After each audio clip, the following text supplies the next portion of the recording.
ವಯನಾಡು ದುರಂತದಲ್ಲಿ ಸಾವಿನ ಸಂಖ್ಯೆ ಏರಿಕೆ ಆಗ್ತಾ ಇರೋದನ್ನ ಗಮನಿಸ್ತಾ ಇದ್ದೀವಿ ಮತ್ತು ಸಾಕಷ್ಟು ಅವಾಂತರಗಳು ರಕ್ಷಣಾ ಕಾರ್ಯಾಚರಣೆ ಇದೆಲ್ಲವನ್ನ ಕೂಡ ನೋಡಿದ್ವಿ. ಆದರೆ ಅದೇ ವಯನಾಡಿನಲ್ಲಿ ಒಂದು ಪವಾಡ ನಡೆದು ಬಿಟ್ಟಿದೆ.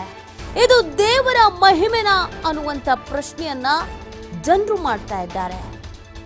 ಪ್ರವಾಹಸುರನಿಂದ ತಪ್ಪಿಸಿಕೊಂಡವರಿಗೆ ಆಶ್ರಯ ಕೊಟ್ಟಿದ್ದು ವಿಘ್ನೇಶ್ವರ. ಇಡೀ ಊರಿಗೂರೇ ಮಣ್ಣು ಪಾಲಾದ್ರೂ ಇವರು ಬದುಕಿದ್ದು ಮಾತ್ರ ರೋಚಕ. ಸಂಕಷ್ಟದಲ್ಲಿದ್ದ ಕುಟುಂಬಕ್ಕೆ ಬೆಟ್ಟದಲ್ಲಿ ಕಾವಲಾಗಿ ನಿಂತಿದ್ದು ಆ ಗಜರಾಜ. ಸಾವು ಕಣ್ಮುಂದೆ ಕೈ ಚಾಚಿ ನಿಂತಾಗ ನಡೆದಿತ್ತು ಮನ ಕಲಕುವ ಸನ್ನಿವೇಶ.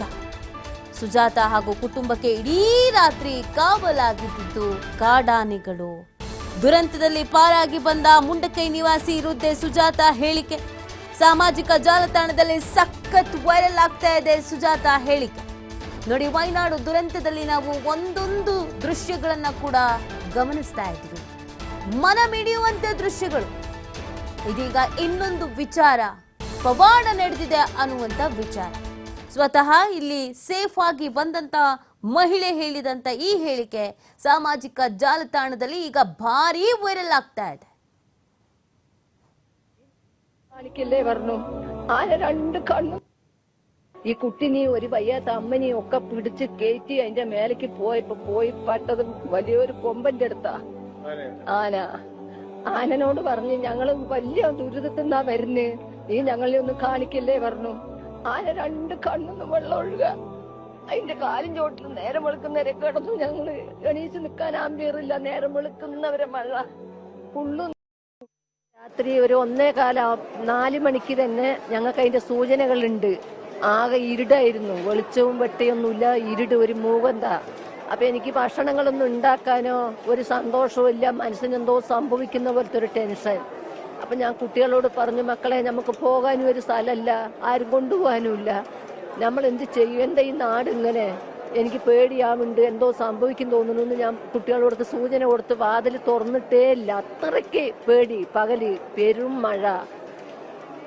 എന്നിട്ട് ലേശം അരിയിട്ട് കഞ്ഞി വെച്ചിട്ട് ആ കഞ്ഞി ഞങ്ങൾ കുടിച്ചിട്ടില്ല, ടെൻഷൻ കൊണ്ട് എന്തോ സംഭവിക്കാൻ പോണെന്ന് തന്നെ.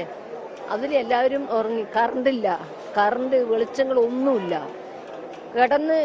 എനിക്ക് കിടന്നിട്ട് ഉറക്കം വരുന്നില്ല. അടിയിൽ കൂടി എന്തോ വരുന്ന പോലെയോ ഇത് പൊട്ടണ പോലെയോ എന്തൊക്കെയോ സൗണ്ടുകൾ ഇങ്ങനെ കേൾക്കുക. അപ്പം ഞാൻ കുട്ടികൾക്കും ചോറ് വേണ്ട, ഞങ്ങളും കിടക്കുകയാണ് പറഞ്ഞ് കിടന്നു. കൊട്ടിമോളെയും ഞാൻ കൂട്ടി ഞങ്ങൾ രണ്ടാളും കൂടി കിടക്കുകയാണ് വരാന്തയിൽ. കിടക്കണ സമയത്തുണ്ട് പെരും പൊട്ട്. ഒരു പൊട്ട് കേട്ടതോടെ ഞാൻ പെട്ടെന്ന് ചാടി എണിച്ച് എൻ്റെ കുട്ടിനെ വാരിയെടുത്തു.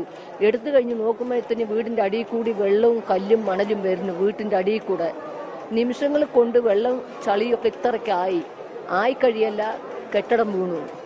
ഇതെല്ലാം ഉള്ളുന്നാ സംഭവിക്കും. വീട് വീണു. വാർപ്പിന്റെ പൊരയായിരുന്നു. വീട് വീണ് കഴിയല്ല. അതിന് പെടാന്ന് മരം വന്നടിച്ചു. മോള് മരത്തിന്റെ അടിയില്. അപ്പൊ ഞാനിങ്ങനെ എണീച്ചെന്ന് നോക്കുമ്പോ ഒന്നുമില്ല, എല്ലാം ഫ്ലാറ്റായി കിടക്കുക.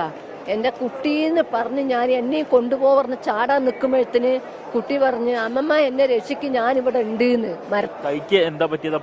മരം വന്നടിച്ചത്. മരം, വലിയ തടിമരം വരുമ്പോ ഞാൻ ഈ കുട്ടിനെ വലിച്ചെടുക്കുകയായിരുന്നു ഉള്ളിന്ന്. അത് വന്ന് അടിച്ചത് എൻ്റെ കൈക്ക്.